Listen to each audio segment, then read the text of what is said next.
Growing up, I loved playing video games, and one of my favorite video games that I've ever played still to this day is Alice Madness Returns. For those of you who don't know, Alice Madness Returns is the sequel video game to American McGee's Alice, which is a dark twist on the Alice in Wonderland story put into a third-person action-adventure video game.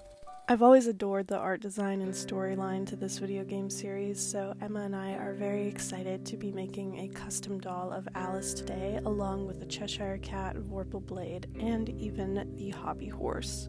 For anyone who's not familiar with this video game series, it does contain dark subjects, some which may be triggering, so please proceed with caution while going into this video, as I may mention some of them when talking about the story. I'm also seeing this custom doll as somewhat of a tribute to American McGee, considering that EA has decided to not pick up Alice Asylum to make this video game series a trilogy, which is honestly their loss. Alice is actually seen wearing a lot of different unique costumes throughout the game, and for this custom doll we are starting by just making her classic white and blue Wonderland dress. Now, this video may not be so much of a tutorial as it is just kind of the process of making this custom doll while I ramble on about how much I love this video game series. So if you guys enjoy this style of video, feel free to let me know in the comments, because there's plenty of things I could go and ramble about while also making a custom doll for them. So without further ado, let's get started on making our Alice Madness Returns custom doll.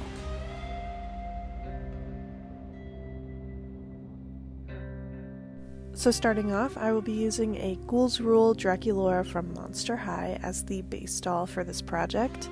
First, I need to prep the doll by removing all of the current hair.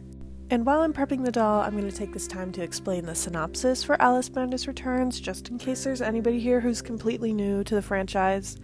The game takes place 1 year after Alice is released from the psychiatric hospital where she currently resides, in an orphanage that is for mentally traumatized orphans, as her entire family died in a house fire.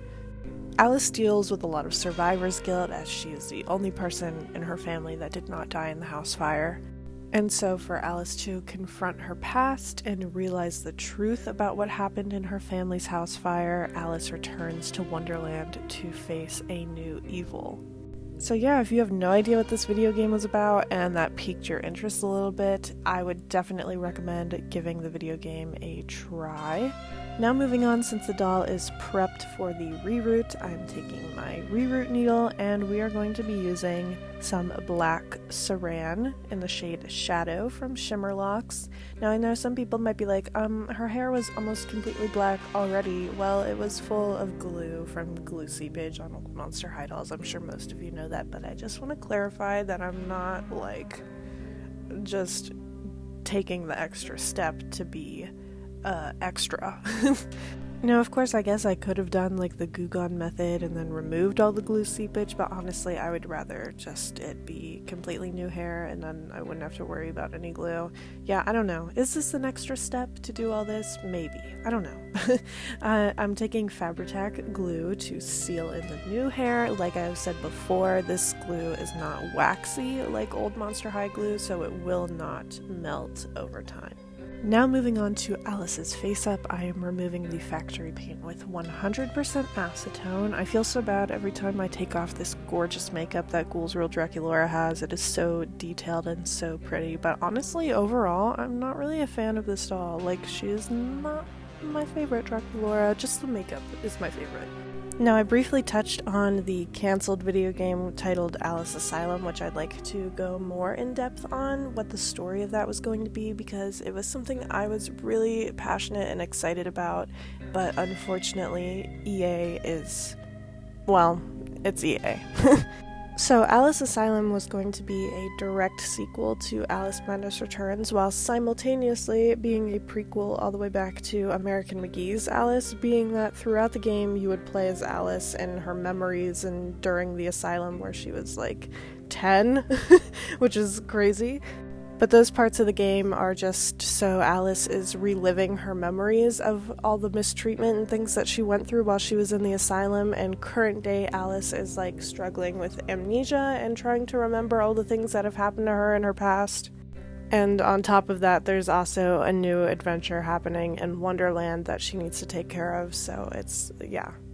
Also, from what I read, every single level to the game, which is like the new domains of Wonderland, was going to be based on the stages of grief, which is just a really cool concept because Alice is still grieving, of course. Like, she has a lot that has happened to her, and it's really sad. But there's so much concept art available online, and storyboarding, drafts, and all kinds of descriptions on what this game could have been like if it had been produced and created, which is a really, really sad thing to see. I can't stress that enough, how upset it makes me that this game will never release, but I, of course, will always have Alice Madness Returns, and I will always treasure that game. Now let me talk about Alice's face up. So of course I wanted her face to look like Alice in the video game, and to do that I wanted to give her a more stern, almost angry expression. Now this is done mostly throughout drawing on the eyebrows, which we are currently drawing on the eyes. I'm using a mechanical pencil as always to sketch out the first layer of the face up. And I still wanted to keep that slight Monster High factory paint style in this face up, so the eyelashes are a little bit longer than they might have been if this was more so in line with Alice's like actual video game face. To better help myself with the symmetry in Alice's eyes, I am just sketching along the lines of the eye mold. As you can see, there's like a little bit of a defined shape, so that makes it a lot easier when it comes to symmetry. Then I go ahead and sketch on the eyelid crease.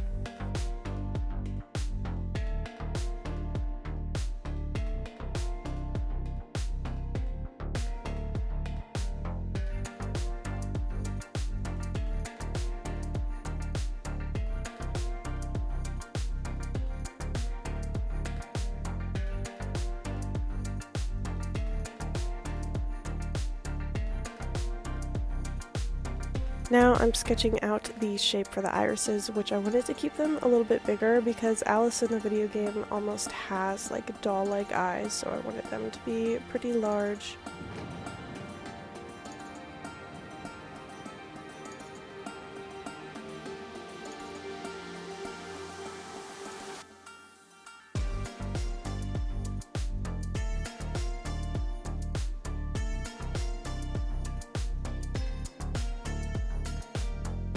And now it is time to get that more angry, stern look in her eyes using the technique of slanted eyebrows. Now here I don't have a mold to follow to help guide me with making the eyebrows completely symmetrical, so it is still, like always, something I really struggle with, and I always feel like the shapes of her eyebrows are never perfectly the same. And to help that little bit of madness get added into her expression, I am making the pupils a little bit smaller than I normally would. Then I go ahead and add my first layer of Mr. Super Clear. I use very quick and short spurts. I don't really like spray down the face, and I hold it about 5 to 6 inches away from the nozzle. Then I wait a good 20 to 30 minutes before I continue with the face up. I didn't really feel like I needed to add any watercolor pencil onto this face, so I'm going straight in with acrylic paints, starting off with the whites of her eyes.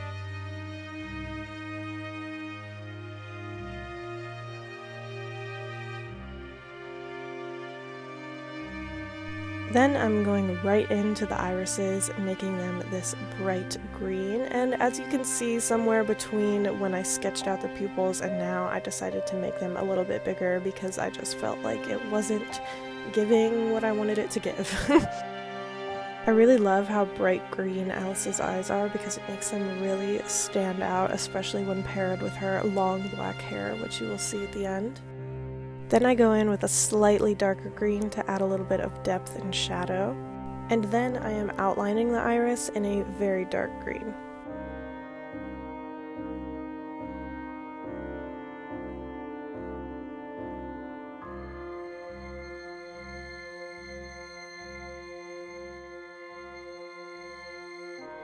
I feel like this part would be less nerve-wracking for me if I had an even smaller detail brush. I'm talking like one that has one little hair.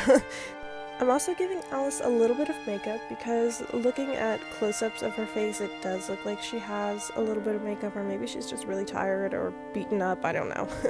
But I'm adding a little bit of brown shadow onto the underneaths of her eye.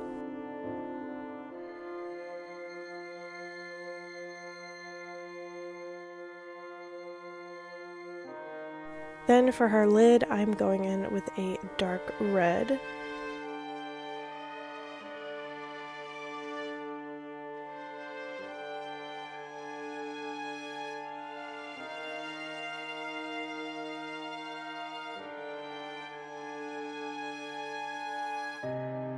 And before I blend that out with some chalk pastel, I am going in and painting her eyelashes with black acrylic paint.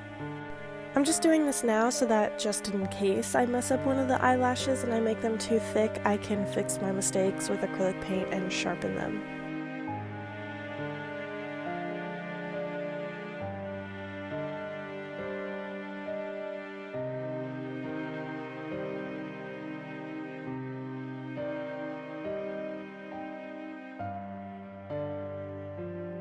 And I figured I might as well fill out those pupils while I'm here.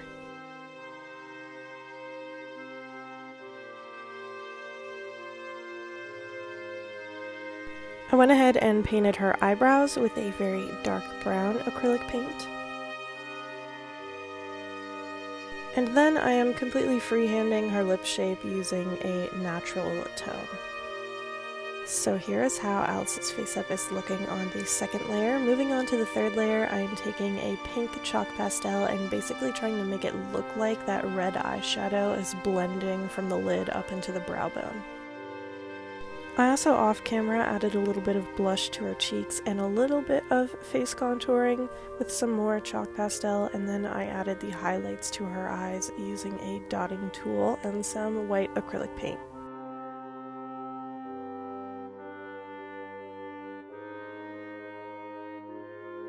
Then I go back in and add an even smaller catch light right alongside the main catch light.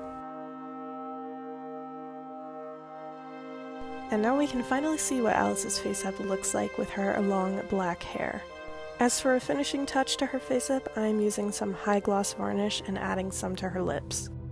Emma was actually able to find a bunch of free files and 3D printed these really cool accessories for Alice. And I'll have all of these linked in the description in case anybody wants to print something for themselves. So I started off by painting the Cheshire Cat. I wanted to make him a darker gray, of course, to match how he looks in the video game, and then I did a lot of small detailing off camera with my nail art brushes, which was actually very fun and therapeutic. I love doing the small detail work. It's probably my favorite part.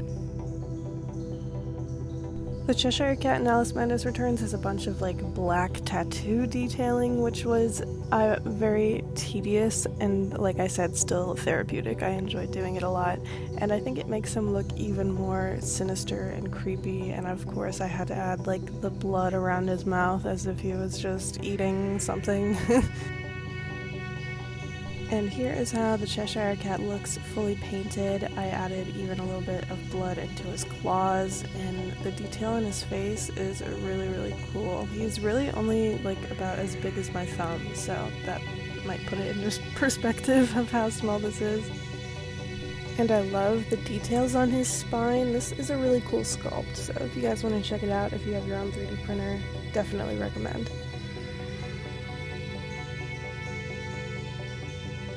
So Emma also 3D printed the hobby horse and this little skull that is going to be on the bow on the back of her dress. So I need to spray paint a base coat of these white because we don't use white resin, we just have the gray for now.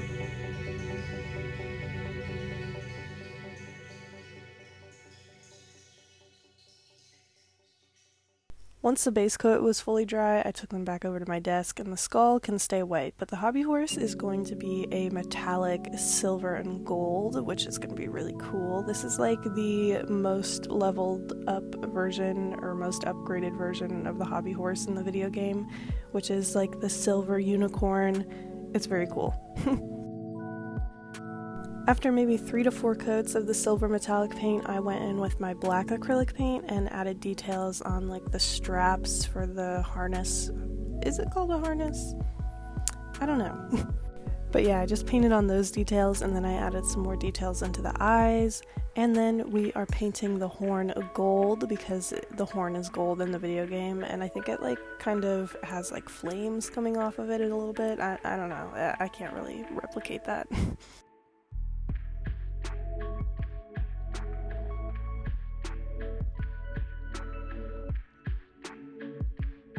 So here's how the hobby horse looks fully painted. It's definitely one of my favorite weapons in the game. I think it looks super cool, but we also can't have Alice's weapons without her classic, the Vorpal blade, which is what she uses to slay the Jabberwocky. The fact that you can still see the really detailed engravings in the blade at this small of a scale is crazy to me. I think it looks super cool. So for the Vorpal blade, I just painted it a metallic silver, and then the handle is a brown gold color. Alice is also wearing this horseshoe pendant necklace, which I just painted that a metallic silver. And then I went and added a little bit of blood splatters onto the Vorpal blade. Hey guys, it's Emma, and today I'm going to be making the dress for the one and only Alice from Alice Madness Returns. I have a lot of memories with this game on the PS3. My mom and I love to play it together. It was our favorite thing to do. I'm going to be starting off with DG Requiem. Also, they changed their name to Rad Doll Clothing now. Their Looking Glass Lolita set for Monster High Dolls. We're going to start off with that. And I made some adjustments to the pattern for that, so it won't be exactly the same. Since I'm using cotton, and since cotton hates doll clothing, we're going to have to go in and we're going to have to freight check everything.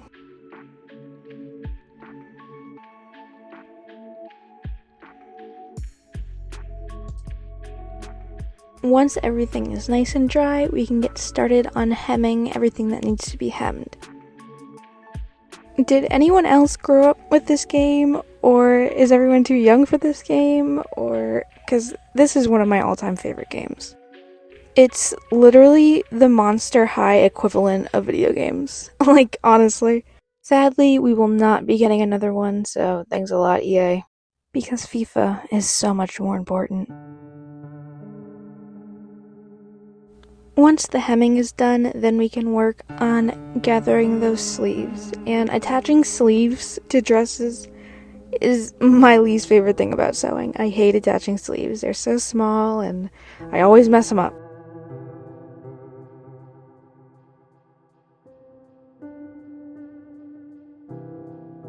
So I actually did not mess up the sleeves this time, so that was a surprise. But now that they're done, bless, we are gonna go and close the sides of the dress so that we can attach the skirt.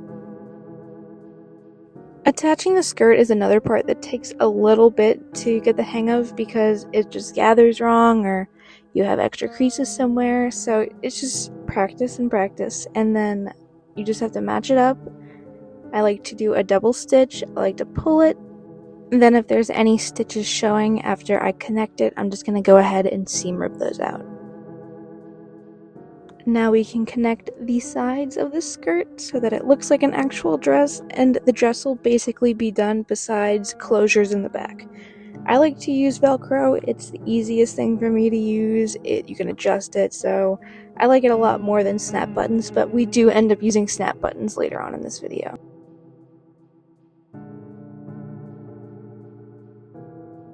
Now we can go ahead and get started on the apron. I'm just going to take my scissors and cut out the pattern pieces.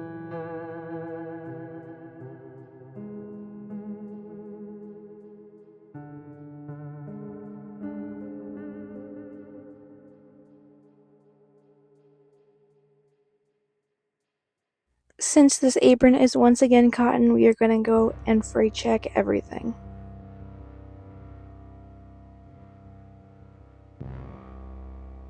Now it's all dry, I'm going to go ahead and I'm going to hem all sides. I like to hem with Fabri-Tac. You can use Fabri-Tac or you can use thread. Either one works.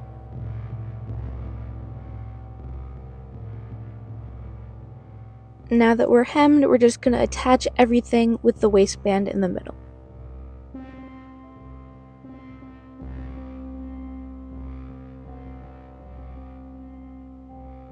With that, the base of the apron is done. I also made these little tights, they just slide on. Now for the pockets on the front of her apron. I just eyeballed a pattern for these pockets and literally just glued them on.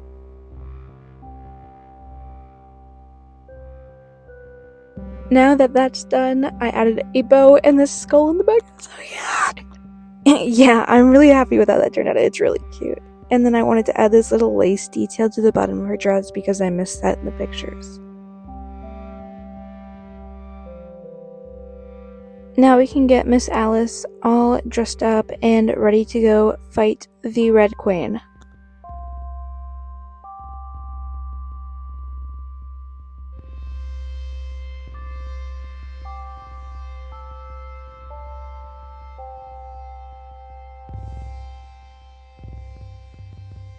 Now her look is basically complete with a couple minor details missing. For Alice's shoes, we put her in a pair of the G1 Dalmonias, which if you don't know what these are sculpted by our friend Z2DO42, and then Emma 3D prints them, and then I hand paint them, and we also sell them in our Whatnot show if you'd like them for your own customs, but they are super cool. I love them. Then I hand painted the astrological symbols onto the dresses on Alice's apron, which if you don't know what these are, they are the symbols for Eris and Jupiter. Eris is the Greek goddess of chaos. Love her. I stan. And then the symbol for Jupiter represents mind over matter, which these symbols are pretty fitting for Alice's character and like her place and time in the story, so that is why I think it's a very cool small detail.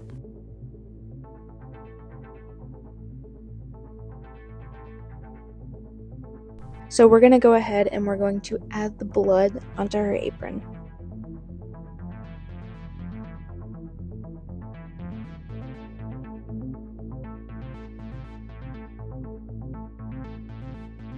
I am a really messy painter, so I was like rubbing that in, I was like getting in there, so it looked really nice and I loved how the blood turned out. Emma added the finishing detail of some blood splatters onto her apron, and with that, Alice is done. I am so happy that we finally got a chance to make this custom doll, and it has been a huge wish list custom for me for a while now. I once tried to make a Hysteria Alice custom doll and I never finished it, so this has quenched my thirst for an Alice custom. I hope you guys enjoyed this video. I know it's a lot creepier than stuff I've posted before and definitely a lot darker, so I don't know, I'm like still feeling out like what is the community vibe here.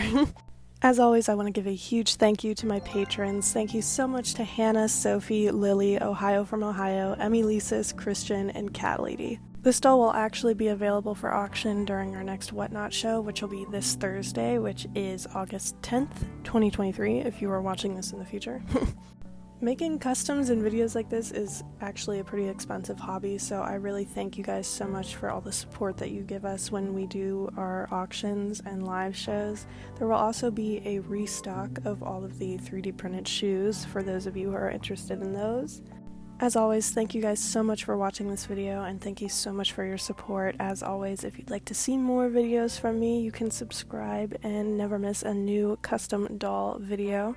This doll is going to be really hard for me to let go of, so I hope whoever buys her really loves her, because you're competing with me. Thank you guys so much for watching, and stay safe, stay healthy, drink some water, and I will see you in the next video.